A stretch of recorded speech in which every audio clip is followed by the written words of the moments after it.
kaum masih kalian ikut-ikutin. Ya, Kak Nara, silakan. Iya Bang, kemarin saya kan ada naik di komalnya Nandar karena saya penasaran. Dia suruh buka ayat yang dimana ayat itu menurut dia Yesus itu berpoligami dan punya istri 3. Dan saya cari ayat yang dia bilang itu tidak ada. Tapi dia suruh kita mencari dongeng yang dia sekarang sendiri. Karena saya cari, bahkan saya penasaran buka komal, semua pada bilang nggak ada, mana ada. Dan saya juga semalam nonton film Yesus itu justru dia banyak pergi ini ya sama murid-muridnya. Nah, makanya aku pikir dari kalau umpamanya di pikiran saya itu kan dari mana Yesus bisa sempat punya istri 3, sedangkan dia mencari orang yang berdosa dan diselamatkan sama dia, seperti itu Ya, Kak. jadi begini, saya kasih tahu ya latar belakangnya Nandar. Jadi Nandar ini dia itu ada sedikit mengalami disorder. Jadi yang seharusnya ininya di sini agak miring ke sini sedikit. Nah, kenapa dia begitu? Gini. Makanya teman-teman saya bilang dampak dari kedatangan Zakir Naik itu sangat besar bagi kaum muslimin wal muslimat. Nah, Nandar ini salah satu korban dari Zakir Naik. Di mana Zakir Naik itu mengatakan hal-hal yang tidak ada dalam Bible dan dia percaya itu. Nah, sekarang saya kasih tahu, ada yang disebut dengan penyakit mental namanya mitomania. Tahu Bu mitomania? Kak Nara tahu mitomania? Nah, mitomania ini, penyakit mitomania itu adalah penyakit di mana seseorang itu berbohong, tetapi dia mengira bahwa kebohongan yang dikarang itu adalah kebenaran. Kan parah kan? Biasanya kalau kita bohong kan kita tahu kalau itu bohong. Iya benar. Nah, tapi ada satu jenis penyakit namanya mitomania. Dia berbohong, tetapi karena dia mengalami gangguan mental, dia mengira bahwa kebohongan yang dia utarakan itu adalah kebenaran. Dan si Nandar mengalami penyakit mitomania itu. Nah, di mana contoh-contohnya? Dia mengatakan bahwa di dalam Bible, Yesus poligami, punya istri 3 katanya. Itu salah satu jenis mitomania yang dialami Nandar. Nah, banyak teman-teman muslim mengalami hal yang sama, Bu. Contohnya apa? Mereka mengalami mitomania juga bahwa di dalam Bible Yesus tidak disalibkan, tetapi diserupakan. Banyak hal-hal yang lain. Seperti itu. Terus ini bagaimana ini Kak Edis? Kata Selina, dia udah ke Islam. Saya juga udah ke gereja ini, pergi belajar kemarin. Ya. Pergi maksudnya kemarin hari Minggu ya. Saya coba ke gereja. Pada saat saya di gereja itu, saya masuk gemetar Bang Edis. Saya gemetar terus saya tanya kebetulan saya kan sama mantan suami itu kan kayak saudara. Dia masih Kristen ya. Saya sama dia dulu itu 16 tahun tapi saya tetap di agama saya Muslim. Beliau ya di ini artinya saya diajaklah ke gereja kemarin karena itu permintaan saya. Saya di gereja itu cuma mereka berdiri nyanyi, tangan ditaruh di atas, saya juga berdiri. Loh kok saya kayak kedinginan gitu. Itu padahal saya cuma lagu aja tapi saya kayak nangis gitu. Nangisnya itu kayak orang terseduh-seduh ya. Itu yang alami. Dan saya dulu pernah dapat waktu saya kan sakit tuh Mas Edis, saya sakit terus saya ngikut doa pastur. Itu saya berapa hari itu tidak bisa buang air karena memang itu penyakit saya kan penyakit yang kritis ya. Kanker Mas. Itu saya berapa hari tidak bisa buang air. Itu kentut aja itu susah.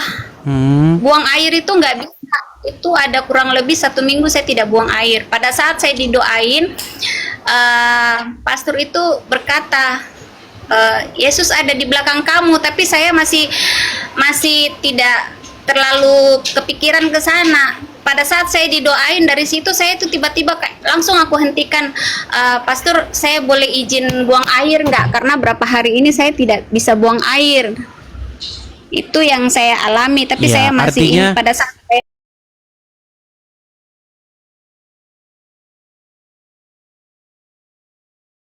kita tidak mempercayai suatu yang ngaku-ngaku.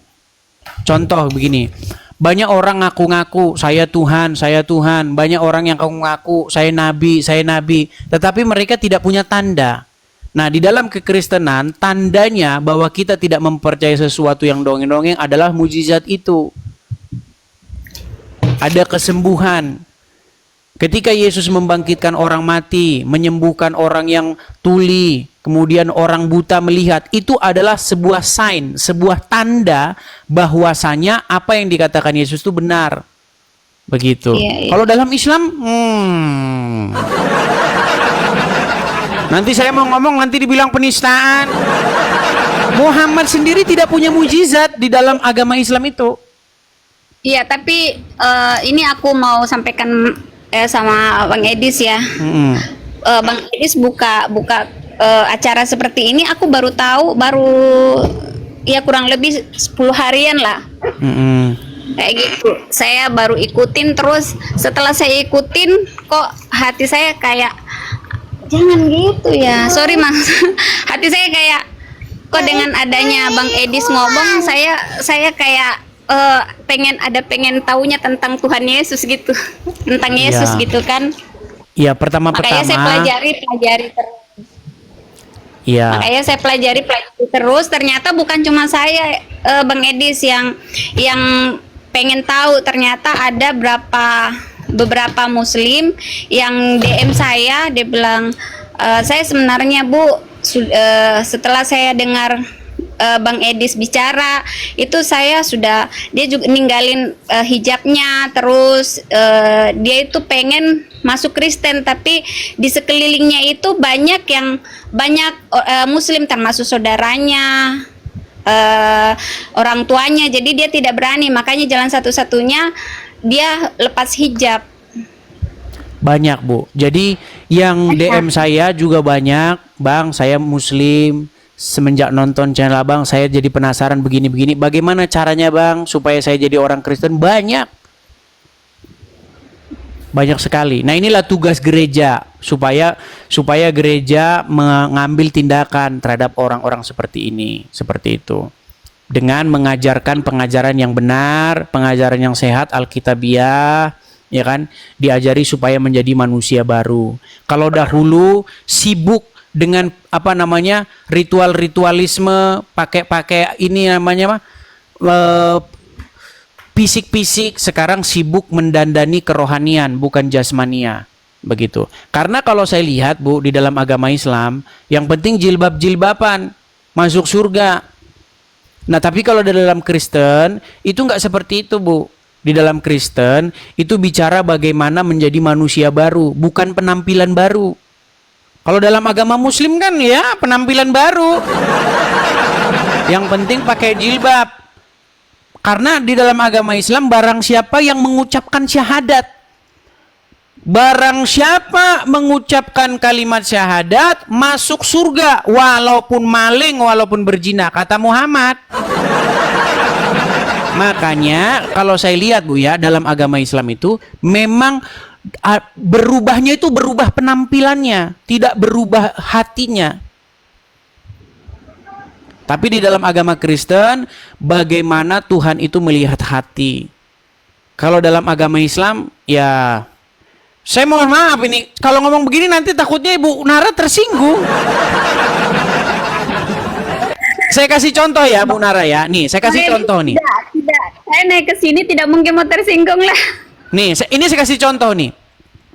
Inilah orang Islam ketika mereka menghadap kepada Tuhannya, kakinya harus begini. Betul? Ini kakinya harus begini. Nah, makanya saya pernah mengajukan pertanyaan nih. Kenapa kaki harus begini? Kalau nggak begini katanya nggak sah sholatnya, nggak dilihat oleh Allah, tidak, ini harus mengulang kembali. Nah, makanya saya bilang, kalau di dalam agama Kristen, manusia melihat apa yang dilihat oleh matanya, tetapi Tuhan melihat hati. Manusia melihat apa yang nampak, tetapi Tuhan melihat hati. Makanya di dalam ajaran agama Kristen, datang kepada Tuhan bukan soal kaki. Makanya saya bilang, Tuhan di dalam Bible melihat hati, Tuhan di dalam agama Islam melihat kaki.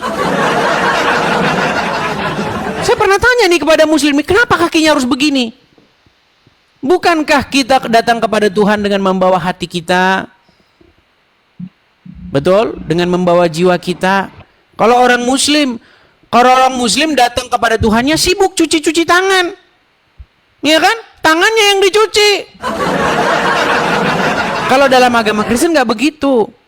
Bagaimana kita membawa hati kita yang baru, kehidupan kita yang baru.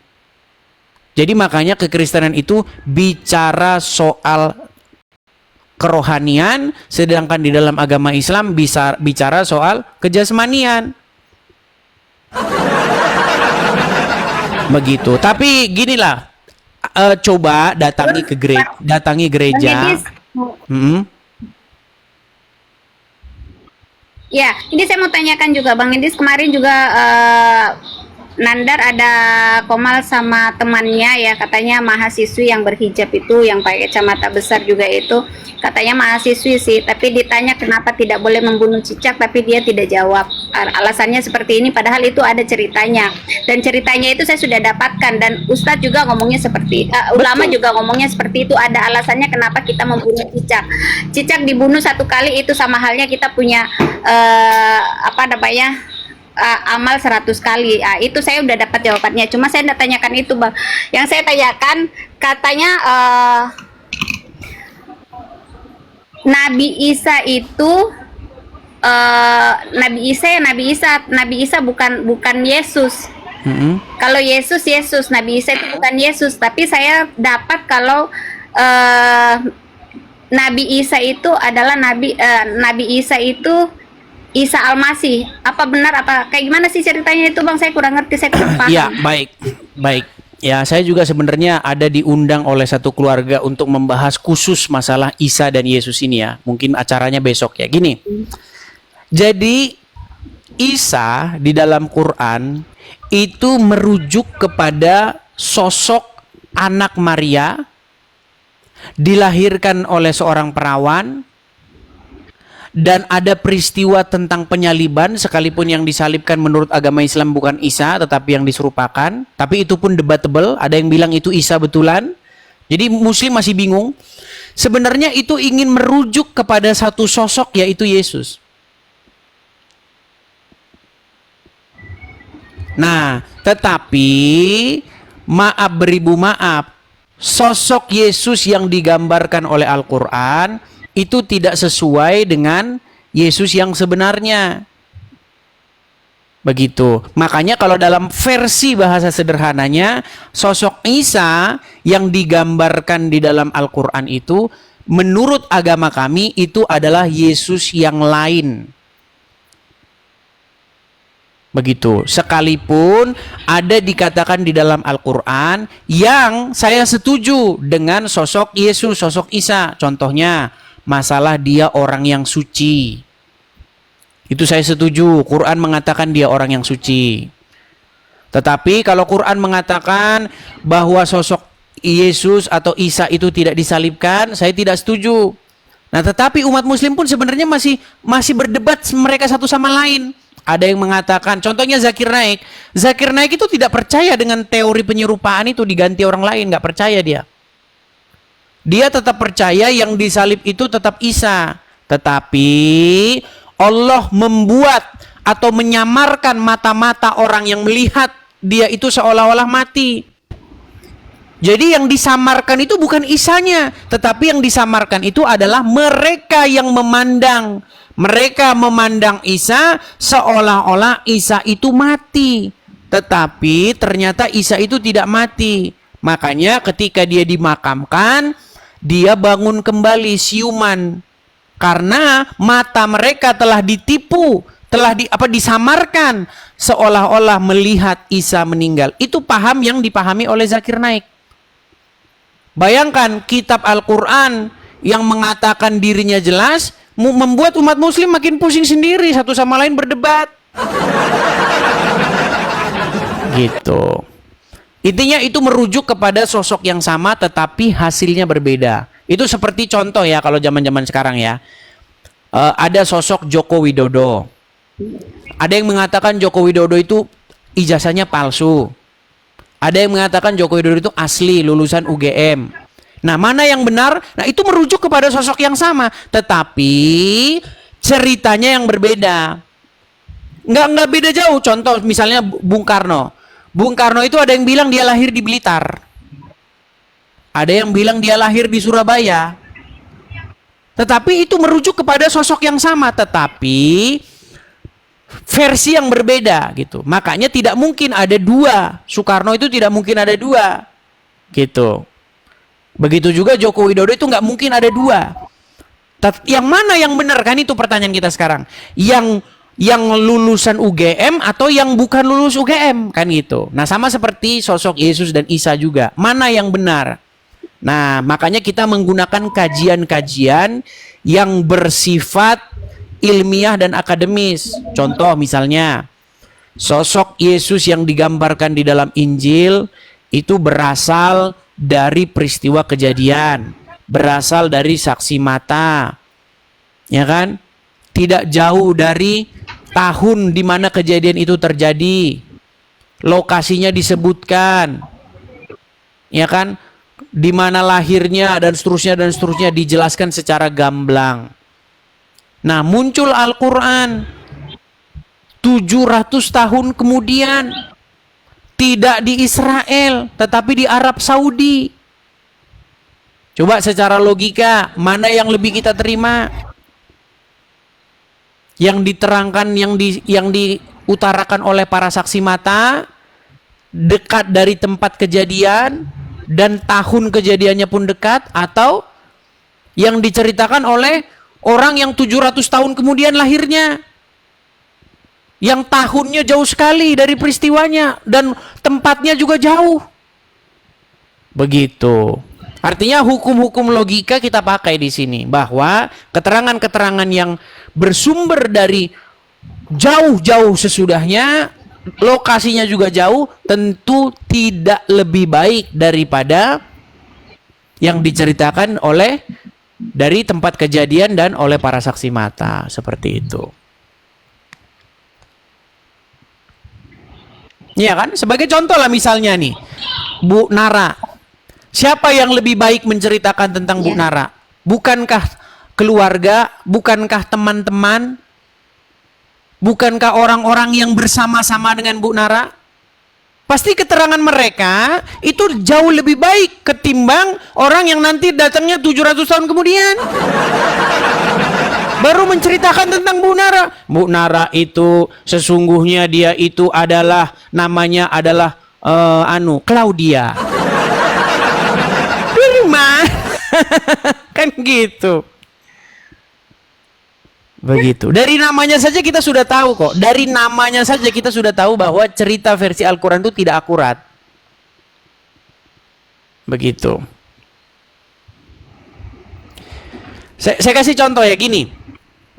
Orang dulu itu nama-namanya itu punya makna, nggak seperti orang zaman sekarang. Kalau zaman sekarang kan orang nama-namanya udah kebarat-baratan, Rico, ya kan, Joni, nama-namanya kan udah nggak ada maknanya. Tapi orang-orang zaman dulu itu namanya ada maknanya.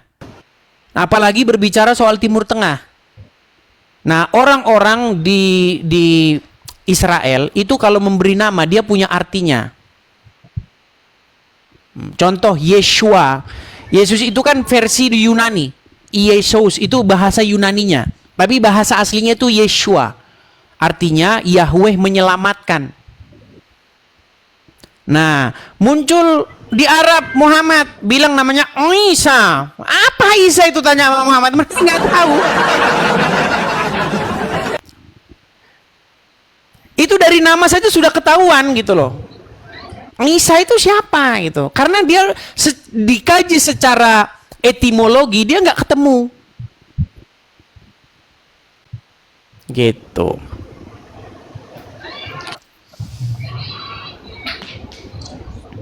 Seperti itu, Bu Iya, Nara. sekarang Lina jadi muridnya. Gimana? Sekarang Lina tadi ada kasih naik nandar di roomnya sampai aku juga ketawa karena dia sudah mengikutin logatnya abang kalau berdebat. Jadi saya pikir Lina sudah jadi murid abang juga. Ya, kalau saya sih saya tidak mau menyimpulkan seseorang ya. Kita tidak pernah tahu ya bagaimana. Tapi yang jelas tugas saya itu adalah menyampaikan bahwa Islam itu begini, Kristen itu begitu, begitu. Ya, kalau ada orang menyimpulkan bahwa begini dan begitu, saya berlepas diri.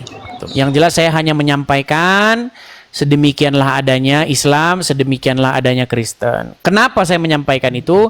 Karena banyak orang-orang Islam yang mengatakan tentang kekristenan secara tidak benar atau keliru. Contohnya adalah si Endang Sunandar yang menggunakan nama palsu Yonatan, Evangelis Yonatan. Dia bilang katanya Yesus poligami. Nah, masa saya sebagai Kristen saya diem aja dibilang-bilang Yesus poligami? Tapi bedanya, Kak Nara, orang Kristen nggak marah, nggak menggeruduk Sinandar. Mana ada orang Kristen geruduk rumahnya Nandar? Wah, penistaan agama kamu ya? Wah, nggak ada.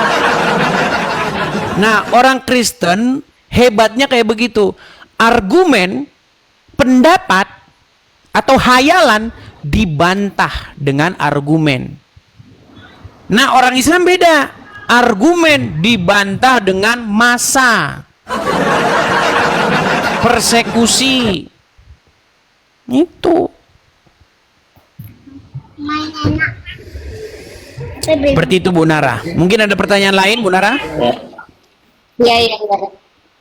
Itu dulu. Itu aja sih Abang. Terima kasih sudah. Oke. Lain kali kalau ketemu Nandar. Oke. Gini Bu Nara. Lain kali kalau ketemu Nandar, bilang begini. Kenapa kamu menggunakan nama Yonatan? Ya, nanti dia jawab apa. Bukankah ada di dalam sebuah hadis, barang siapa yang menyerupai suatu kaum, maka dia termasuk golongan kaum tersebut. Bukankah namanya menyerupai nama orang-orang kafir, Yonatan? Nah, artinya dia telah menggunakan tipu muslihat untuk membuat orang supaya orang menyangka bahwa dia seorang mu'alaf, supaya komal dia rame, supaya channel dia rame. Itu penipu ulung itu. Iya Bang. Seperti itu. Oke, begitu kan Nora ya? Iya. Selamat malam Abang. Selamat malam Kak Nora, selamat malam. Ya, seperti itu ya teman-teman ya.